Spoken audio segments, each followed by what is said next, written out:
Halo teman, selamat datang lagi di channel kesayangan kalian teman-teman. Dan ya, pada kesempatan kali ini aku akan membandingkan kedua device dari Oxfa, yaitu si Oxfa X-Slim Pro 2 DNA dan juga si Oxfa X-Slim 3 Ultra. Kedua device ini aku bisa bilang memiliki perbandingan yang lumayan signifikan, dan kedua device ini aku juga gunakan sebagai daily driver. Dan aku gunakannya secara gantian. Kalau misalkan aku lagi pengen utak-atik device-nya, jelas aku akan pakai si DNA. Tapi kalau misalkan aku cuman pengen plug and play, aku bakal pakai si Oxfa X-Slim 3 Ultra ini. Nah, kedua device ini kenapa sangat menarik untuk dibandingkan? Karena kedua device ini itu punya peranannya masing-masing. Dan kedua device ini bisa dibilang adalah kasta tertinggi dari series mereka.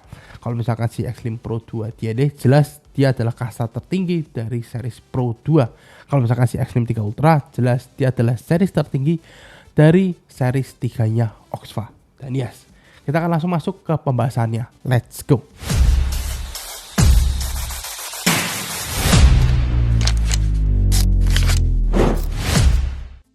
Oke, kita akan bahas mulai dari Oxfa X-Slim Pro 2 DNA, dan kita akan bahas secara spesifikasi di atas kertas terlebih dahulu. Yang pertama-tama, si Oxfa X-Slim Pro 2 DNA ini dia punya layar di angka 0,56 inch, dan dia cukup kecil ya untuk layarnya. Terus habis itu yang kedua adalah dia punya daya tampung baterai sebesar 1300 mAh. Lumayan besar untuk penggunaan sehari-hari. Kalau misalkan dilihat angkanya memang cukup kecil, tapi tenang, dia punya chip DNA yang dimana chip ini itu cukup lumayan berpengaruh di bagian baterainya, sehingga efisiensi dari chipnya terhadap baterainya itu menurutku cakep banget. Terus habis itu dia bisa menggunakan CT/SS ataupun non SS. Dia bisa menggunakan CT khusus untuk DNA version ataupun non DNA version, mulai dari angka 1,2 hingga 0,4 ohm. Terus habis itu untuk chargingnya jelas dia sudah menggunakan Type-C, dan juga dia punya beberapa fitur unggulan seperti anti dry heat sistemnya dan juga replay mode-nya. Oke. Terus habis itu untuk X-Slim 3 Ultra, pertama-tama dia punya ukuran layar yang jauh lebih besar. Ini di angka 2,2 inch. Ini gede banget untuk ukuran layar, dan juga layarnya sudah bisa touchscreen teman-teman. Jadi kalau misalkan teman-teman malas mencet tombol, ya ini touchscreen. Terus habis itu dia untuk CT-nya dia bisa menggunakan CT biasa dari angka 1,2 hingga 0,4 ohm, dan itu jangkauannya udah sangat luas. Terus habis itu dia punya beberapa fitur yang cukup menarik. Yang pertama adalah dia punya fitur touchscreen, yang kedua dia punya fitur airflow controller, terus habis itu dia punya fitur lock dan unlock firing sistemnya, sehingga teman-teman gak akan gampang pencet. Nah, terus habis itu dia chargingnya sudah menggunakan Type-C, dan baterainya lebih besar 200 mAh, yaitu di angka 1500 mAh. Dan untuk penggunaan ya dia lebih awet jelas dibandingkan si DNA version ini, karena 200 mAh di bagian POD itu ngaruh banget seperti itu. Nah, terus satu spesifikasi yang penting dari device ini adalah dia pertama kali menggunakan Oxfa Super Pulse System. Jadi Oxfa Super Pulse System itu adalah sebuah chip yang dikembangkan oleh Oxfa, yang dimana dia bisa stabil rasanya dari angka 100 hingga 1%. Dan ini lumayan berpengaruh buat teman-teman yang memang mungkin lupa ngecas atau seharian di luar nggak nemu charger. Karena kadang-kadang kalau misalkan kita pakai device biasanya kan, kalau misalkan semakin lemah baterai maka powernya juga akan semakin lemah. Tapi kalau misalkan kalian menggunakan ini dengan Oxfa Super Pulse System, kalian tidak akan menemukan hal tersebut. Oke. Jadi kedua device ini jelas mereka punya keunggulannya masing-masing. Kalau misalkan si Oxfa X-Slim 3 Ultra itu dia punya keunggulan di bagian plug and play-nya, yang dimana teman-teman nggak perlu mikir untuk ngutak-atik sebuah device. Teman-teman tinggal beli CT, isi, colok, beres. Kalau misalkan si Oxfa X-Slim Pro 2 DNA, teman-teman harus sedikit utak-atik di bagian inscribe-nya. Kenapa? Karena Ini ya sepengalamanku menggunakan si device ini ya. Jadi device ini itu akan memiliki karakteristik rasa yang cukup berbeda dan teman-teman bisa adjust sesuai dengan karakter yang teman-teman pengen di describe-nya Oxfa. Nah, jadi kita akan masuk ke pembahasan daily usage kedua device ini. Nah, kalau misalkan si Oxfa Xlim Pro 2 DNA, jelas kalau misalkan untuk penggunaan daily usage, aku bisa bilang bahwa device ini itu karakteristiknya dia akan sedikit lebih sedikit lebih lebih profesional dibandingkan Xlim 3 Ultra ini. Pertama, dia menggunakan chip DNA. Kita tahu bahwa chip DNA adalah sebuah chipset untuk POD, MOD, I/O yang dimana ini adalah chip flagship. Dan chip yang digunakan di Xlim Pro 2 DNA itu sama persis dengan chip yang ada di I/O 60C. Jadi chip yang dipakai itu DNA 60C yang dimana disederhanakan untuk bisa masuk ke device POD. Makanya maksimalnya di angka 30 watt. Kalau misalkan bisa mentok 60 watt kan ngeri gitu ya. Dan beberapa settingan di describe memang sengaja di lock sehingga teman-teman bisa dibilang ya nggak ngatur yang cukup aneh-aneh lah seperti itu. Terus abis itu device ini teman-teman bisa atur sesuka hati teman-teman. Maksudnya gimana?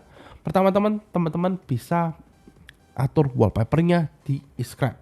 Buat teman-teman yang belum nonton video describe bisa tonton terlebih dahulu. Nah, terus abis itu teman-teman bisa setting adjust powernya di dalam describe. Sehingga gini, ini kalau misalkan teman-teman misalkan hari ini teman-teman pakai LG ini gitu ya, misalkan pakai fruity, terus habis itu teman-teman pengen ngebus rasanya, pengen diapain itu bisa. Nah, terus habis itu nextnya aku pengen pakai creamy misalkan. Terus habis itu di bagian CT-nya aku pengen setting agar rasa creamernya lebih bold, agar layeringnya tuh bisa lebih keluar. Nah, di si Oxfa Xlim Pro 2 DNA ini bisa. Dan untuk settingan tersebut teman-teman bisa setting baik di CT-nya mereka yang SS yang khusus ataupun di CT yang biasa. Dan ini suatu hal yang aku bisa bilang aku belum temukan sama sekali di device-device POD manapun hingga saat ini. Dan aku bisa bilang bahwa ini adalah salah satu fitur yang cukup menarik. Terus abis itu dia punya turunan dari thermal control. Ada dua. Pertama ada replay. Nah, kalau misalkan teman-teman lagi puff dan lain sebagainya, terus teman-teman merasakan, wih ini cocok nih rasanya, ini karakternya sesuai nih. Nah, teman-teman bisa langsung aktifkan tombol hati di bagian samping sehingga dia bakal ngelock suhunya di angka segitu sehingga teman-teman pada saat nanti melakukan puff, di next puffnya dia akan langsung loncat ke suhu yang teman-teman sudah set seperti itu. Nah, kalau misalkan anti burn sistemnya dia itu sistemnya adalah kalau misalkan CT ini merasa bahwa kok kawatnya naik suhunya terlalu ekstrim ya. Nah, dia bakal langsung cut off si powernya sehingga CT-nya nggak akan sampai gosong. Kalau misalkan teman-teman misalkan lupa isi alki dan lain sebagainya, dia bakal ada notifikasi fill potnya seperti itu.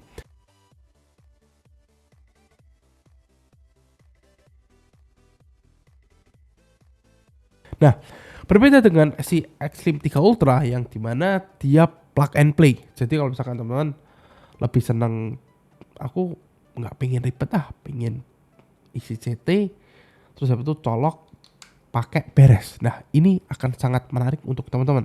Dan fitur yang aku bisa bilang mungkin sedikit diduplikasi ya sama si Oxfa dari si chip DNA ini adalah fitur Oxfa Super Pulse System ya, yang dimana dia bisa ngejaga eksistensi rasa dan juga power dari angka 100 hingga ke angka 1%. Dan di DNA memang bisa karena memang chip DNA memang diciptakan untuk itu. Nah, Oxfa juga melakukan hal yang sama di sini.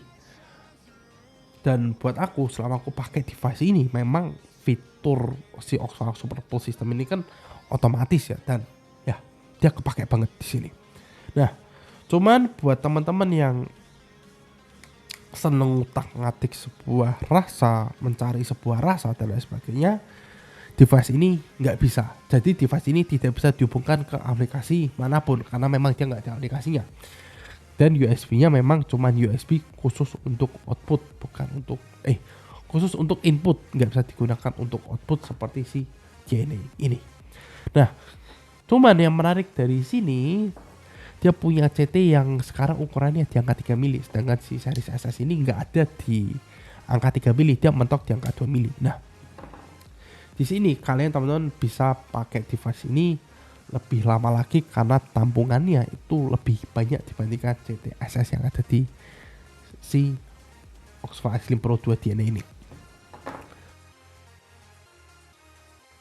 Nah, terus habis itu untuk daya tahan baterai, keduanya aku bisa bilang cukup efisien, tapi walaupun si DNA ini dia nggak 1300, tapi teman-teman jangan salah bahwa efisiensi dari chip si DNA versionnya dia, si DNA ini, aku bisa bilang bahwa chipnya lumayan efisien. Jadi kalau teman-teman pagi mungkin lupa ngecas ya di angka misalkan 80% gitu, teman-teman, bahwa seharian ya misalkan sampai malam teman-teman mau tidur itu masih bisa. Dan fitur yang dimana dia bisa nge-replay dan lain sebagainya, kalau misalkan teman-teman pakai itu tidak akan berpengaruh signifikan ke bagian baterainya. Dan justru aku rasain kalau misalkan teman-teman nyalain si replay mode-nya, itu aku bisa bilang bahwa baterainya akan lebih irit. Kenapa? Karena kalau misalkan teman-teman nantinya download di scrap terus colok, grafiknya akan lebih stabil dibandingkan teman-teman tidak menyalakan si replay mode-nya seperti itu. Dan ya cuman kelemahannya adalah misalkan teman-teman lepas CT-nya, dia replay mode-nya akan mati dan teman-teman harus setting ulang lagi seperti itu. Dan yang aku senang dari si Xlim Pro 2D ini adalah di bagian warnanya ya, karena dia punya warna ini warna cukup spesial ya, dia warna forged carbon dan menurut klaim dari website Oxford, mereka katanya menggunakan real carbon seperti itu. Nah, terus habis itu untuk airflow ya mereka sama-sama, cuman yang aku rasain adalah di Xlim 3 Ultra ini lebih plong, sehingga teman-teman kalau misalkan memang pengen pakai device yang dipakein freebase ya, ini airflow yang akan lebih plong dibandingkan si Oxford Xlim Pro 2 DNA ini. Nah, terus habis itu masalah usage baterai sehari-hari, keduanya sama-sama irit ya, dia memang efisiensi aku bisa bilang, aku akuin dia bener-bener jos banget ya si dia ini. Tapi di sini di Oxford Xlim 3 Ultra untuk super pool sistemnya ya, untuk efisiensi baterainya ya tidak sebagus si DNA, tapi masih bisa diandelin untuk seharian. Dan aku bisa bilang bahwa kedua device ini sangat menarik dan punya sudut pandang yang cukup berbeda. Jadi seperti aku jelaskan tadi, dan ini device ini cocoknya untuk siapa? Nah, buat teman-teman yang lebih senang ngutak-ngatik, jelas ini akan lebih recommended untuk kalian. Dan bahkan mungkin teman-teman yang ngerasa bosan POD kok gitu-gitu aja, nggak ada fitur yang menarik dan lain sebagainya, buat aku ini akan lebih menarik dibandingkan touchscreen-nya dia. Tapi buat teman-teman yang lebih senang plug and play, teman-teman lebih senang pakai device-nya sesuai dengan device POD pada umumnya ya, ini. Karena buat aku ini terobosan yang aku bisa bilang ini terobosan cukup gila dari Oxford. Tapi yang perlu diingat adalah nggak semua orang suka untuk ngotak-atik, karena kiblatnya POD adalah plug and play. Tapi buat aku orang yang senang ngotak-atik, buat aku ini sebuah challenging yang menyenangkan seperti itu. Dan kedua device ini aku pakai sebagai daily driver ya, lebih duluan ini ya dibandingkan ini. Dan aku bisa bilang bahwa kedua device ini punya peranan masing-masing seperti itu, dan ya aku pakai secara gantian. So, putuskan keputusan teman-teman. Kalau misalkan aku bisa bilang ya, kedua device ini punya